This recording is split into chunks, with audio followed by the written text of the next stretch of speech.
So we have Miss Debbie Woodbury with us.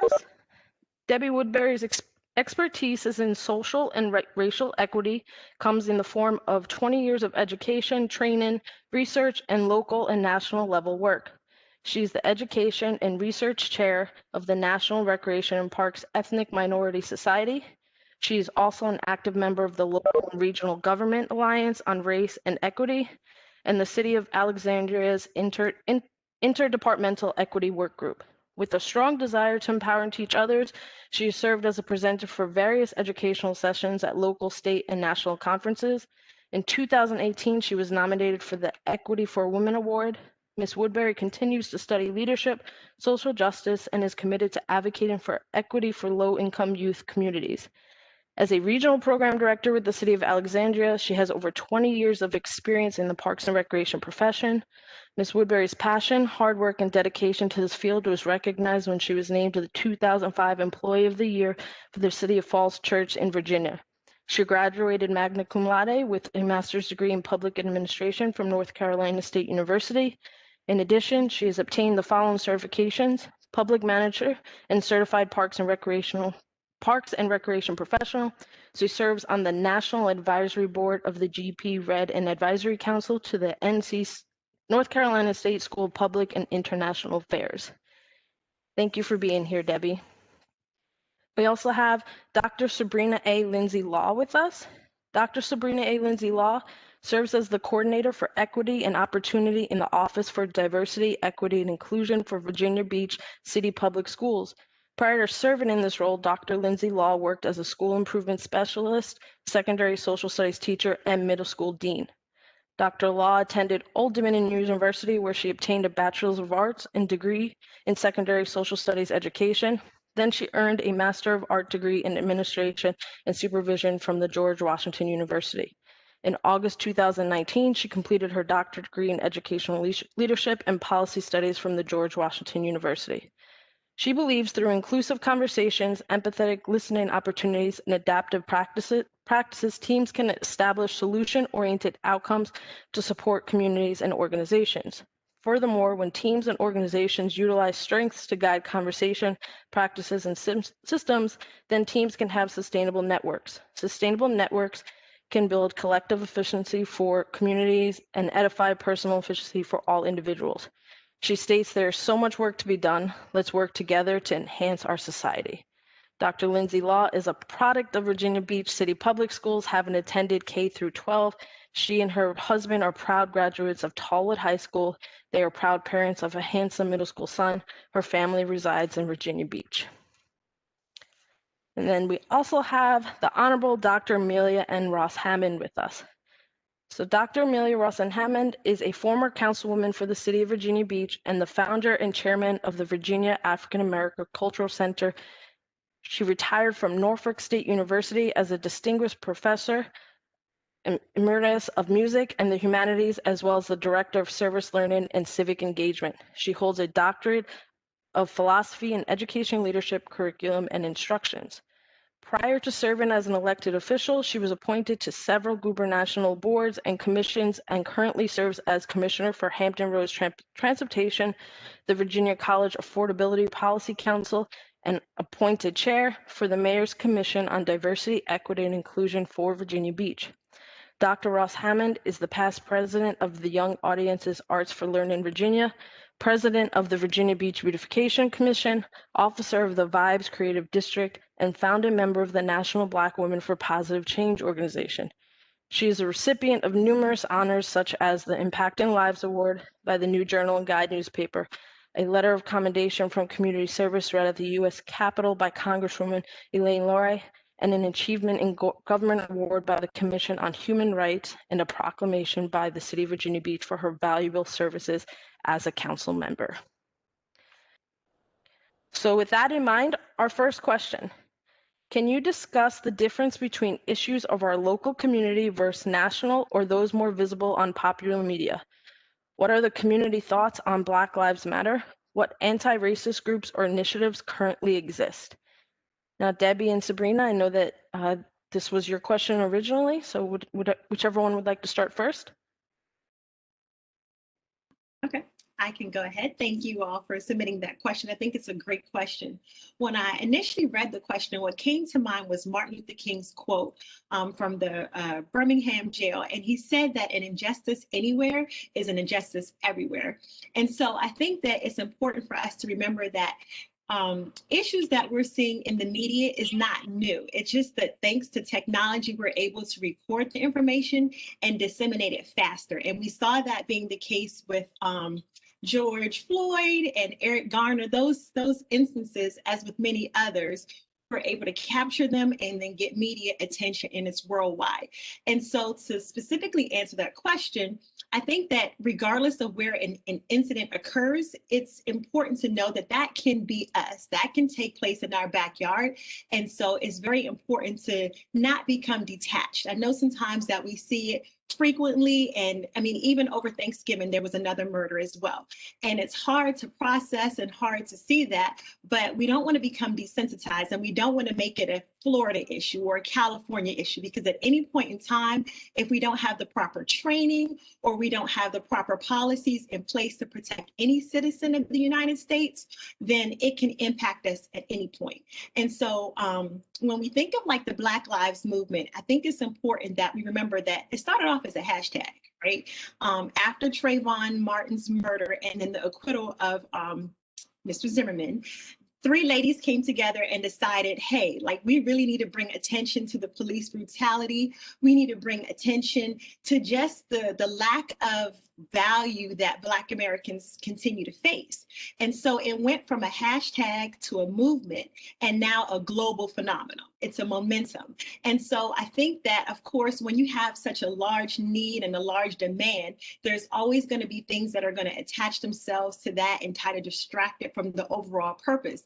But the fundamental purpose of the organization was to bring light to white supremacy, bring light to institutional racism, and work collectively to bring awareness and bring attention to it. And so that's, I think, is important for us to keep at the forefront, is that the initial cause of it was a result of an injustice. And that's the ultimate goal of Black Lives Matter. So Sabrina, did you want to jump in as well? You did a wonderful job with that. I think that the larger issue that we really want to look at is we really want to look at humanity. And at the core of everything that we do, considering people as humans. And as we begin to develop that mindset, and it's clear and intentional, then we will be able to diminish some of the injustice, the inequities, the systems that are disenfranchising not only adults, but children. And so as we begin to look at how to dismantle those in a humanity-focused way, that's where we can bring the solution. Because at the end of the day, we really don't want to alienate those who have differences. We want to bring them into the fold. And so when we look at different movements that are trying to bring awareness to what people's plights and issues and challenges may be, those are to give us awareness and knowledge, and then to empower us to do the greater work, which is to help each person. Can you recommend resources available for racial unity? Well, a lot of times you've got to go into deeper learning. Besides the literature, besides what you see on the surface, we've got to go beyond there. And one of the best resources is ourselves. We need to do more introspective, learn about our own biases so that we will be stronger. What are we biased against? For example, a young lady mentioned that we're not biased, but when they hear about something that's happened, that's a malice, then suddenly there's fear. So we've got to go beyond that. We have to work with each other and have a safe space. So one of the best resources for any group or organization is to establish a safe place where we can build shared understanding before just adding a Band-Aid approach. And I agree with you completely as well. It's important to have these conversations. I think a lot of times we're in our own spaces where we're comfortable, we're surrounded with people that we know that look like us, and it doesn't allow us to learn more and grow more. And those conversations, like Dr. Ross says, are very important. People don't like to say they have biases or that they're prejudices, but it's important. Like, that's a part of the human aspect, right? The brain processes, I think, like 2,000 pieces of information a second. And so it automatically will create shortcuts so you don't have information overload so that you can make assumptions, right? But sometimes we make a mistake and apply those assumptions to people. And then that's when we have to take a step back and say, okay, like, am I doing this based on my experience, or do I know this person? And I think that is how we start making progress. It's like, oh, like every time I see this name, it triggers a feeling. Or, you know, when I see a certain person walking down the street, I clam up. Well, why is that? What have you learned? What have you taught? And I've taken the, I believe it's the implicit bias test, and I cannot pass the test. Like, for me, I mean, being African American, right? It's because of the media. It's because of what you're taught and what you see. And it's just like, dang, even I have biases. So I think you raise a great point that it's important to do that soul searching, to have those safe conversations and just start being aware of what you're bringing to the table and your lenses. Definitely having that self-reflection, but also having that accountability partner or that critical friend tell you about yourself, and that you can have those conversations and read articles and utilize social media in a safe manner to be able to discuss some of these issues so that we can all grow. Because like you said, we all have levels of bias that we want to minimize as much as possible so that we're able to really help people and really to be a major impact on society. Yes, that is so true. Go ahead. Good. I was just going to say, there's no greater time than now. Like, you know, it's the need is there, the demand is there. So if you haven't taken that step forward, now is a great time. Everybody's having the conversation. Everybody is wanting to do the work and make progress. So I think today is a great day, and I applaud everyone for being on the call and, you know, who'll watch the recording in the future, because, like, again, these conversations really help us make that progress. And go ahead, Dr. Ross. Yes, all I'm also saying is that not only from that point is collective awareness. And when we get in that safe space, it's emotional. You will be angry. You will feel confused. But we need to console each other that it's okay.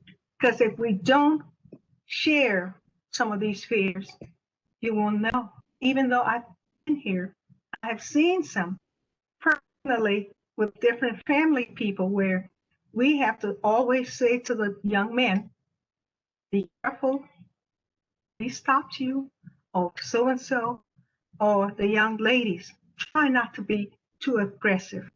And it's that implicit, unconscious biases that suddenly is triggered, meaning that teacher may not have wanted to do what she did, but in her mind, this person is being aggressive. Whereas if somebody else or a white child, it may not be looked at the same. So this is why I feel it's important for us to look at the underlying root causes. What are policies and practices that have made this fueled by racial biases and structural inequality?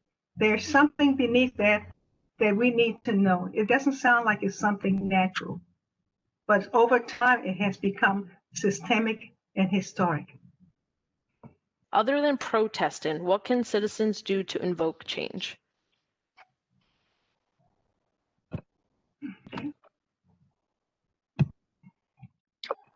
Well, the first thing we definitely want to do is we want to use education as an opportunity and a gateway.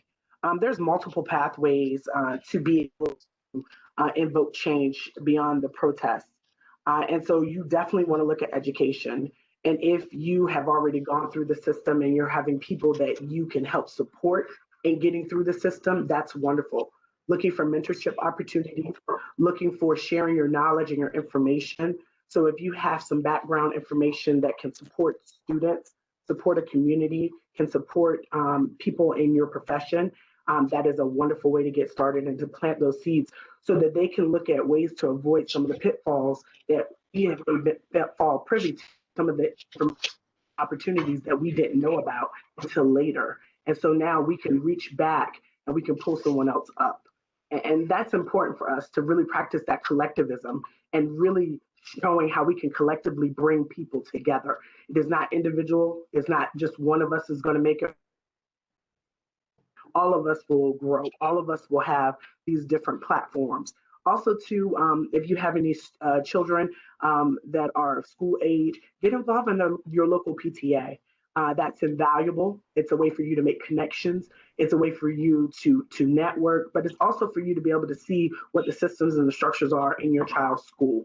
And that could be invaluable to the growth and development. And also, too, just on a personal level, as we were talking a little bit about how can you become more educated, is also recognizing and reflecting on exclusionary practices that either yourself practice or that you see, and speak out on those things. You don't have to be confrontational. You don't have to be adversarial, but you can say, that's not right. Or what can we do? How can we come up with an alternative solution? Because we don't want to alienate, because as you alienate, you lose some of that in the voice to be able to grow and develop. So those are some of the things that you can do besides, and also get involved in NAACP and local chapters and organizations as well. Okay, this is Dr. Rob Hammond. Just want to mention some things that I feel are important in this to bring a change, to learn to recognize and understand your own privilege. That is very important because people don't realize that. Certain patterns and whatever you go, understand it, look at the other environment. But a lot of people don't think they have those privileges, but it's there. Another way is also to examine, which you've mentioned, your own biases and think about where they originated. Because you see, there's a difference between race and there's a difference between ethnicity. Where you have race, which is something you're inherited. You look at like your mom or your grandma or your dad, and you can't just peel it off. Where ethnicity is something that's learned through your practices, your beliefs. So kind of look around your basic, like your ancestry, look at the situation to see how come you're where you are. I'm sure a lot of you've seen a little kid and a mom, and that little boy would start waving at you. He's not looking at you in color. It's little. Pretty soon, when he's 4 years old or 5, he begins to fear. Where are those from? They are something that's learned. And one of the change, you want to be the change, you have to be the change you want to see. By teaching your children or your grandchildren that it's all right, that person is just fine, they're just like us. So those are, one or two that I would like to share. And the last one is to validate the experiences that people of color have had. Because sometimes you think they're making it up, but unless you've walked in their shoes, you have no idea. So begin to listen and validate some of their experiences. And I agree with Sabrina. Call people when they're making these jokes. If they're laughing with, that means you're accepting it.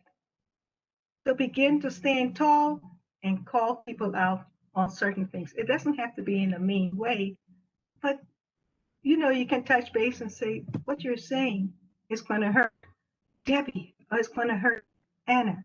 And when they begin to see that you stand for something, they will stand for it too, because they realize that you have that strength to do so.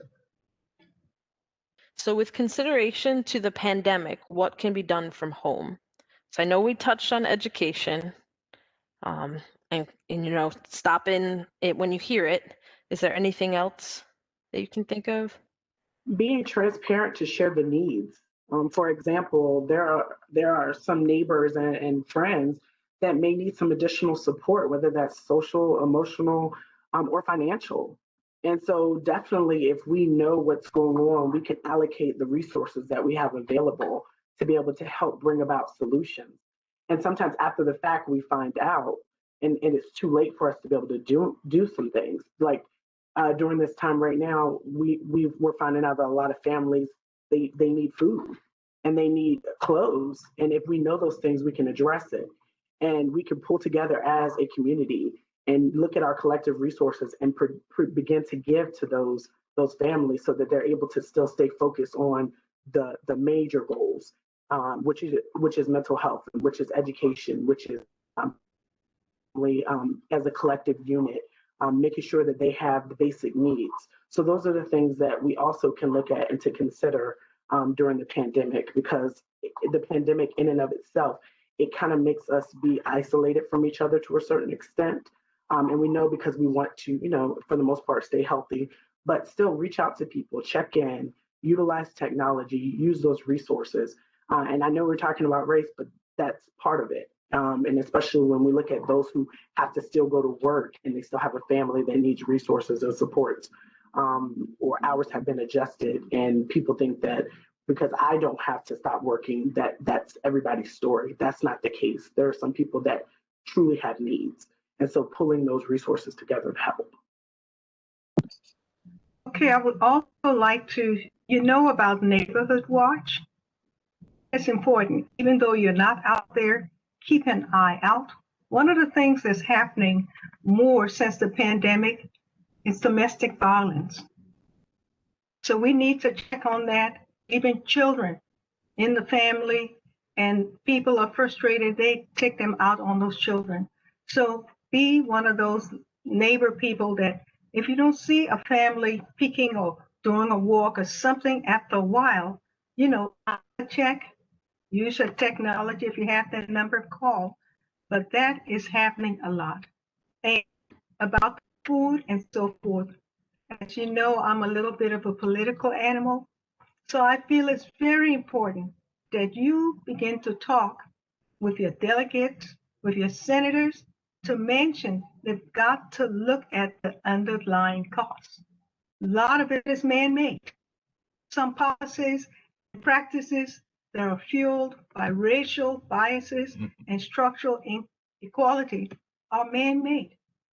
For example, one little, and I'm just using right in Norfolk, where they have a store, and now that store is closed, right there where the Martin Luther King, and all the people have is like a Dollar General for that entire population, because people have a fear, and sometimes you forget, as you put fear in your mind, it happens. So they need to withdraw that and look at why something like that happened. So that's made that area like a food desert. People cannot get their amount. And it's lovely that we go out and you do the food and so forth, but it's teaching people, having them help themselves to learn how to provide that. What are the systems that are causing this to happen? Because next year, we'll be back handing out the same amount of resources. So nothing has changed. So we've got to look at policies, practices, call, knock on the doors of those people, just like the BLM. They started making a noise. The empty can, you knock it, people begin to notice. So this is something each person can do to begin helping what's going on in the pandemic this time. Right. So with youth in mind, which we just kind of touched on, can you offer guidance or advice in addressing issues of racism and promoting unity with youth specifically, both at home and in a daycare or after school setting?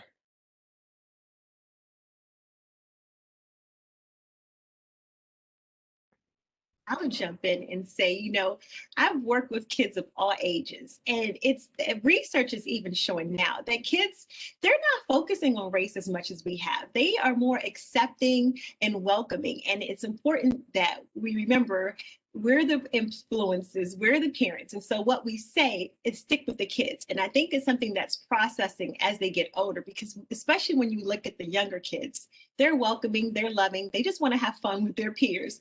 And, it's oftentimes the adults that's guilty of planting the negative seeds with the kids. And so I think, and I know Sabrina can touch more on this, but just, making sure that when you're providing curriculum, it's diverse curriculum. It shows representation of everyone, all abilities, all age levels, race levels, because kids aren't seeing that exposure. And I think it's important, to expand kids their exposure and just let them see things that they may not have the resources to see if they're in underprivileged and underserved areas. So I just think that it's important that we plant those seeds of diversity and inclusion early on, and just make sure that the curriculum and the activities that we expose kids to are just not the traditional things, especially with sports. Having 3 boys, I hate when they don't play basketball or football, thank goodness. But, broaden them, like lacrosse or track, just breaking up those things and trying to be intentional about what we're exposing the kids to. We here in Alexandria, we're trying to teach the kids pickleball. We've gotten, I think Fairfax County received accolades for having the kids do yoga, so it's just basically broadening their horizons, exposing them to things that they typically wouldn't see, and just giving everybody access to it. Well, the last question we have for the evening is, what programs are currently available or being developed to celebrate diversity and unity? Where can more information be found? Now, I can speak on behalf of Parks and Rec in a moment, but I wanted to know if there was anything that you would like to include first. Definitely, with the school system, we are definitely working in the Office of Diversity, Equity, and Inclusion on several projects in collaboration with developing a Black History program that we are hosting the first event on February the 6th, where we will look at the lived history within the city of Virginia Beach, focused on the first Black high school, Princess Anne County training school, renamed later to Union Kentsville High. So we definitely will have some advertisements out in the near future. We're using a lot of student voice, and they're going to use a lot of their gifts and talents to be able to tell the story. We're going to use social media. We will be meeting with our advisory group in the near future to be able to develop and unfold that at a greater level. We are definitely excited about that, and we're looking to collaborate and partner with other community members. So we definitely want you all to stay tuned. And there'll be some other things that will be available as well. Definitely want you to check out our school website, www.bbschools.com. If you go to the About Us tab, you'll see the diversity, equity, and inclusion, and you'll find a host of information. We definitely want you to subscribe to our quarterly newsletter, where we provide an array of information, materials, resources, contacts, event information. So please go out and check that out. And we look forward to connecting with you all in the near future. That's really great stuff. Thank you. Dr. Ross, did you have anything? What we're doing is partnering with quite a few. One of our partners is the Chrysler Museum. So on a certain day, we'll go out there, we'll put it out display, and we do a storytelling, telling the students about some of the history. I'm originally from West Africa. I kind of weave everything within that so they can see the connection. Also, we will be doing some programs with the Virginia Beach City Schools. We have a partnership in education, and we go out, we participate with that and Dr. McGowan and so forth. So we're getting that ready. We also are connecting with Chesapeake and Norfolk, because with the name of Virginia African American Culture Center, they're already calling, and we go out and we have a time that we use different ways. Sometimes it's motivation. Sometimes it's about the African American, especially during African American Heritage Month. And we're so proud that we got one of the proclamations last year for the efforts that we put out. But more exciting all, which will be good, and we hope to share that with the schools, is I've been working with the Virginia Beach Tourism, and we have been working on developing a tour guide that talks about our African American historic sites in Virginia Beach, in that area. And then it will have a map that will show other sites throughout Commonwealth. So that will all be coming out in February. You'll hear more about it. There'll be media.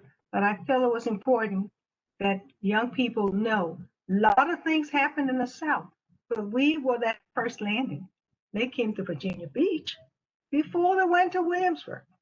So we want to begin to stress some of what we have to offer so that tourists as well as our local people can revel in our history, because it is a powerful history and it impacted many worlds, especially with the civil rights movement and so forth.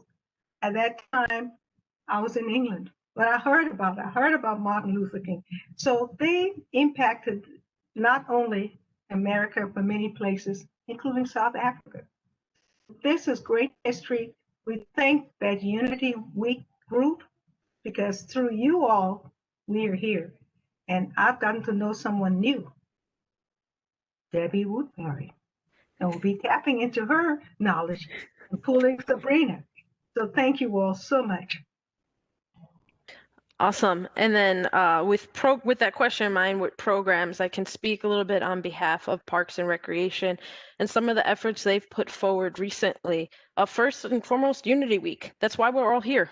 All right. Everyone who registered for this call is because it was advertised through Unity Week. Now, Unity Week is just that, a week with very intentional focus on togetherness, on inclusion, on allowing people to be their authentic selves and understanding what that means and being appreciated and valued for who they are. But ultimately, it's a city value inclusion and diversity, and it's the Unity Week's goal that this is just a week of focus that spreads throughout the year. So moving forward, we hope that you'll start seeing more activities, more educational resources, more educational opportunities. Maybe we'll get a really cool idea in the survey about another panel discussion. So where Unity Week focuses and really dives in hard in 1 week, this is really going to be a year-wide effort for us, and it doesn't stop. In addition to that, recently Parks and Recreation partnered with the fire department and really every public safety office in the city to put on what was called Camp 911. And that camp is actually award winning. It's received a few awards in this last year, and it was designed and the idea was brought forward by the fire department. It was designed with the intention to recruit with diversity in mind in these public safety fields, because there is not a diverse pool. Some fields are very male dominant. Some fields are very white dominant, and they recognize that's a problem. And they also recognize that change can be made with kids. It can be made with children, with early intervention. And it was noticed that there wasn't opportunities for middle school participants. So they gathered up to 50 children, and they put them through anything and everything you can imagine public safety. They were climbing the aerial ladder with the fire department. They were wearing the packs. They were putting out the fires in a very safe way. They were doing build-in breaches. They took first aid and CPR. They really got to understand the day in the life and hopefully grow an appreciation and an interest in that career to, again, promote that diverse recruitment that we're looking for.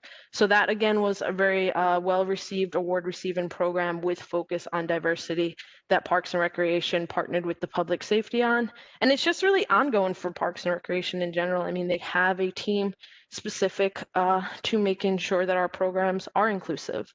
So there are always programs if you look for it within Virginia Beach Parks and Recreation.